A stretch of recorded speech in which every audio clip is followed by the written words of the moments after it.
अस्सलाम वालेकुम, मैं हूं डॉक्टर खिज़रा मुनीर और आप देख रहे हैं मेरा यूट्यूब चैनल। आज मैं आपके सामने जो टॉपिक लाई हूं वो है आइसोनियाज़िड ड्रग की स्ट्रक्चर एक्टिविटी रिलेशनशिप के बारे में। जिस तरह हमने पहले भी ड्रग्स के स्ट्रक्चर एक्टिविटी रिलेशनशिप पढ़ी है और हमने बताया है कि स्ट्रक्चर एक्टिविटी रिलेशनशिप क्या चीज़ है। कि दोबारा बताती चलूँ कि कोई भी पेरेंट कंपाउंड के अंदर अगर हम कोई भी मॉडिफिकेशन करते हैं, सब्स्टिट्यूशन करते हैं या रिप्लेसमेंट करते हैं किसी भी ग्रुप की, तो हमारे जो पेरेंट ग्रुप पर क्या असरात होते हैं और उसकी एक्टिविटी जो एंटी माइक्रोबियल एक्टिविटी है वो चेंज हो जाती है। तो आज हम आइसोनियाज़िड के बारे में पढ़ेंगे। आइसोनियाज़िड जो ड्रग है वो एंटी ट्यूबरक्लोसिस ड्रग है, एंटी माइक्रोबियल एजेंट है और ट्यूबरक्लोसिस के पेशेंट को हम ये देते हैं। तो इसका जो है ये पेरेंट कंपाउंड है, इसका नाम क्या है? Pyridine 4 carboxylic acid hydrazine ring, 4 carboxylic acid hydrazine. Simply N1 पर हम कोई भी सब्स्टिट्यूशन नहीं करते, जबकि N2 है उस पर हम सब्स्टिट्यूशन करते हैं किसकी? अल्काइल ग्रुप की। ठीक है, अल्काइल ग्रुप इस पर अटैच करके हम एक्टिव कर देते हैं इस कंपाउंड को। ठीक हो गया।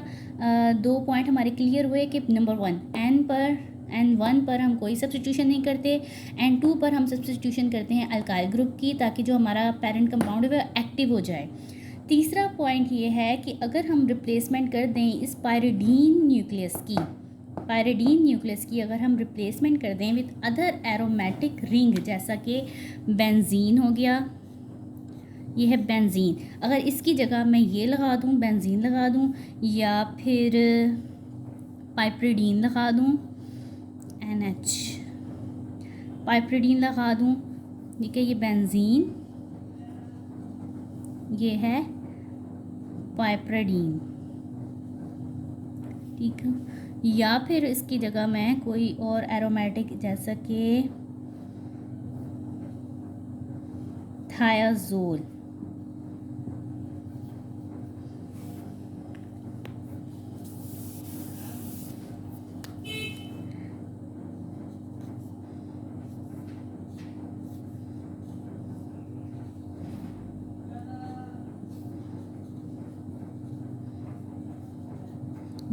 अगर मैं इस पायरिडीन की जगह मतलब रिप्लेस कर दूं थायाजोल को, कोई भी एरोमेटिक कंपाउंड लगा दूं या बेंजीन को या फिर पायरिडीन को, तो जो हमारी antimicrobial antitubercular activity isoniazid दे रहा है वो ख़त्म हो जाएगी, डिमिनिश हो जाएगी, डीएक्टिव हो जाएगा हमारा कंपाउंड। तो इसलिए इस पर हम कोई भी पायरिडीन की जगह हम किसी भी और एरोमेटिक की सब्स्टिट्यूशन नहीं कर सकते। 4 पॉइंट क्लियर हुए।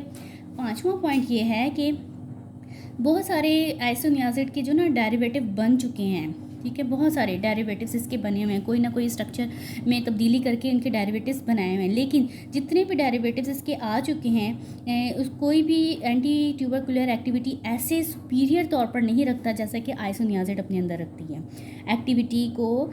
मतलब कोई किसी के पास जो एक्चुअल पेरेंट ग्रुप है ना, इससे ज़्यादा एक्टिविटी किसी भी डेरिवेटिव की नहीं है, तो सबसे ज़्यादा एक्टिविटी इस पेरेंट ग्रुप की है।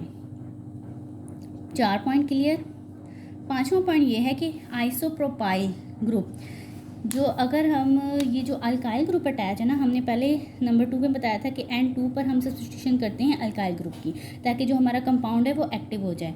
अगर हम आइसोप्रोपाइल ग्रुप अटैच कर दें, सब्स्टिट्यूट कर दें N2 की जगह, N2 पर अगर हम आइसोप्रोपाइल ग्रुप अटैच कर दें तो जो हमारा कंपाउंड न्यू बनेगा तो उस जो हमारा न्यू कंपाउंड बनेगा उसका नाम होगा N2 आइसोप्रोपाइल डेरिवेटिव। ठीक है, उसकी स्ट्रक्चर इस तरह से होगा, ये देखें, सेम पायरिडीन के रिंग स्ट्रक्चर, 4 पर कार्बोक्सिलिक ग्रुप अटैच है,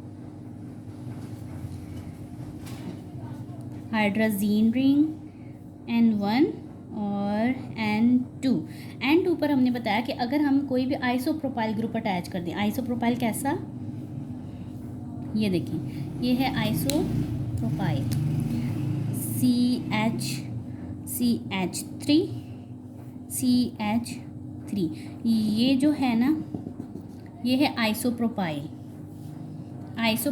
अगर हम इस ग्रुप की जगह N2 पर अल्काइल ग्रुप की जगह ये आइसोप्रोपाइल ग्रुप अटैच कर दें तो जो हमारा पेरेंट जो डेरिवेटिव बनेगा उसका नाम होगा N2 आइसोप्रोपाइल डेरिवेटिव जो बनेगा उसका नाम होगा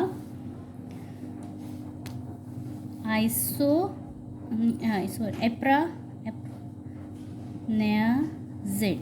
ठीक है, वो जो ड्रग हमें मिलेगी सब्स्टिट्यूशन करने से उसका नाम होगा एप्रोनाज़ेड। ठीक है, इसी का डेरिवेटिव है, ये हमें एक न्यू कंपाउंड मिल जाएगा। लेकिन ये जो ड्रग है ये एंटी ट्यूबरक्यूलर एक्टिविटी नहीं रखती।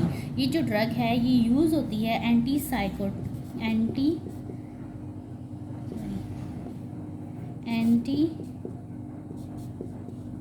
Psychomotor activity. ठीक है, 5 पॉइंट क्लियर हो गए। पहला पॉइंट में हमने ये बताया आइसोनियाज़िड ड्रग की स्ट्रक्चर एक्टिविटी रिलेशनशिप में हमने पहला पॉइंट ये बताया है कि जो N1 है ना, N1 उस पर हम किसी भी चीज़ की कोई सब्स्टिट्यूशन नहीं करते, कोई सब्स्टिट्यूशन इस पर हो ही नहीं सकती। अगर हो गई तो ये कंपाउंड ही ख़त्म हो जाता है। ये ड्रग रहती नहीं है। ये ना तो ये एंटी माइक्रोबियल एक्टिविटी प्रोवाइड करती है, ना ही ये एंटी ट्यूबरक्यूलर एक्टिविटी प्रोवाइड करती है। एक हो गया नंबर 2 पर हमने पढ़ा है कि जो N2 पोजीशन है ना, N2 हाइड्रोजीन चेन का N2 जो है उस पर हम सब्स्टिट्यूशन करते हैं अल्काइल ग्रुप की R1 R2, कोई भी अल्काइल ग्रुप अटैच कर सकते हैं इस पूरे कंपाउंड को एक्टिव करने के लिए। दूसरा पॉइंट क्लियर। तीसरा पॉइंट में हमने ये बताया था कि अगर हम ये पायरिडीन जो है ना, एक रिंग पायरिडीन इसका एक्चुअल रिंग है, इसकी जगह हम कोई बेंजीन रिंग अटैच कर दें या पाइपरिडीन रिंग अटैच कर दें या थायाजोल रिंग अटैच कर दें या कोई भी अदर एरोमेटिक रिंग अटैच कर दें तो जो एक्टिविटी होगी ना इसकी एंटी ट्यूबरक्यूलर एक्टिविटी वो ख़त्म हो जाएगी। ये रिंग इसेंशियल रोल प्ले करती है एंटी ट्यूबरक्यूलर एक्टिविटी को प्रोवाइड करने के लिए। चौथा पॉइंट हमने बताया था कि इसके जो आइसोनियाज़िड ड्रग है ना, इसके बहुत सारे डेरिवेटिव्स आ चुके हैं। ठीक है, लेकिन कोई भी इतनी ज़्यादा अच्छी एक्टिविटी हमें एंटी ट्यूबरक्यूलर एक्टिविटी नहीं दे सकता जबकि आइसोनियाज़िड दे रही है। इसके डेरिवेटिव्स में इतनी पावर नहीं है अभी तक। 5वें पॉइंट में हमने ये बताया है कि अगर हम अल्काइल ग्रुप की जगह आइसोप्रोपाइल ग्रुप अटैच कर दें, ये जो अल्काइल ग्रुप है ना N2 की पोजीशन पर, इसमें अगर हम आइसोप्रोपाइल ग्रुप अटैच कर दें ना ये वाला, तो जो हमारी ड्रग डेरिवेटिव बनेगी वो एक न्यू कंपाउंड बनेगा, उसका नाम होगा एप्रोनाज़ेड जो है ये एंटी ट्यूबरक्यूलर एक्टिविटी तो नहीं रखती, लेकिन ये एंटी साइकोमोटर एक्टिविटी और स्टिमुलेंट के तौर पर यूज़ होती है।